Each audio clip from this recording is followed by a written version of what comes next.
my motherland, my lovely country, my place where I feel so happy, where you see every creature so happy, where you find everything that's your heart desire.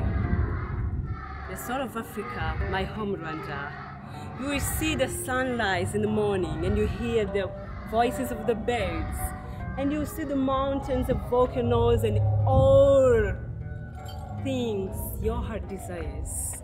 The soul of Africa, my home Rwanda.